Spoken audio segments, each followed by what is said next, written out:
తమిళ సినీ నటుడు తమిళ వెట్రి కళగం పార్టీ అధ్యక్షుడు విజయ్ శనివారం కరూరులో నిర్వహించిన రోడ్ షోలో మరణ మృదంగం మోగింది.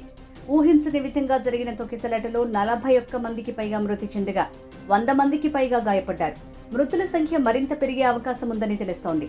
ఇంతటి భారీ విషాదానికి పోలీసుల నిర్లక్ష్యమే కారణమని విమర్శలు వినిపిస్తున్నాయి.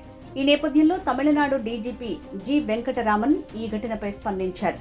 ఈ తొక్కిసలాటకు కారణాలను వివరించారు. కరూరు సభకు 10,000 మంది వస్తారని నిర్వాహకులు ఊహించారని, కానీ దాదాపు 27,000 మంది వచ్చారని, ర్యాలీ కోసం 500 మంది సిబ్బందిని నియమించామని డీజీపీ అన్నారు.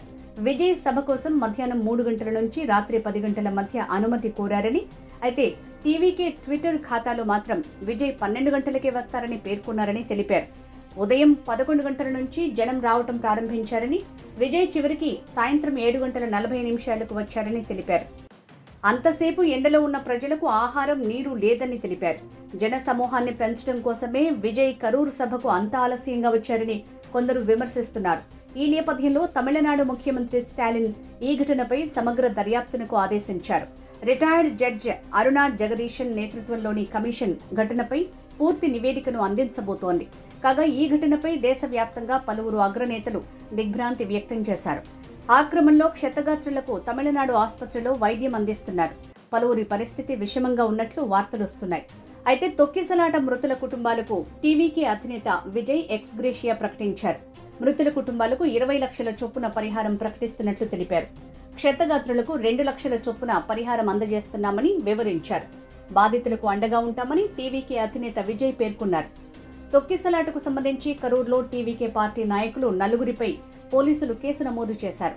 ఈ దుర్ఘటనను రాజకీయం చేయబోమని, దీనిపై విచారణకు నియమించిన ఏకసభ్య కమిషన్ నివేదిక ఆధారంగా తగిన చర్యలు ఉంటాయని ముఖ్యమంత్రి ఎంకే స్టాలిన్ తెలిపారు.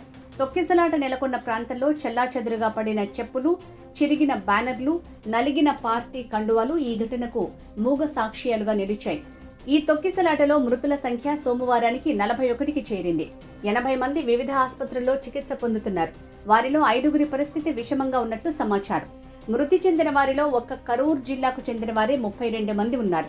జస్టిస్ అరుణా జగదీశన్ నేతృత్వంలోని ఏకసభ్య కమిషన్ ఆదివారం ఘటనా స్థలిని పరిశీలించి దుర్ఘటనకు సంబంధించి ఆరా తీశారు. క్షతగాత్రులను విచారిస్తున్నారు. మృతులకు నివాళిగా కరూరు జిల్లాలో 15,000 దుకాణాలకు పైగా వ్యాపారులు మూసివేశారు. తొక్కిసలాట ఘటన నేపథ్యంలో టీవీకే ప్రధాన కార్యదర్శి బుస్సి ఆనంద్, పార్టీ కరూరు పశ్చిమ జిల్లా కార్యదర్శి మతియళగన్, నిర్మల్ కుమార్ సహా 4గురిపై పోలీసులు కేసు నమోదు చేశారు. విజయ్ని అరెస్టు చేయొచ్చని ఊహాగానాలు కూడా వినిపిస్తున్నాయి. అయితే ఇదంతా కుట్రేనని టీవీకే ఆరోపిస్తోంది. ఉద్దేశపూర్వకంగా అరగంట పవర్ కట్ చేశారని, కావాలని తొక్కిసలాటను ప్రేరేపించారని ఆరోపిస్తోంది. అసలు ఘటనపై సిబిఐ విచారణ జరపాలని టీవీకే డిమాండ్ చేస్తోంది. మరి ఈ ఎపిసోడ్ ఏ మలుపు తీసుకుంటుందో చూడాలి.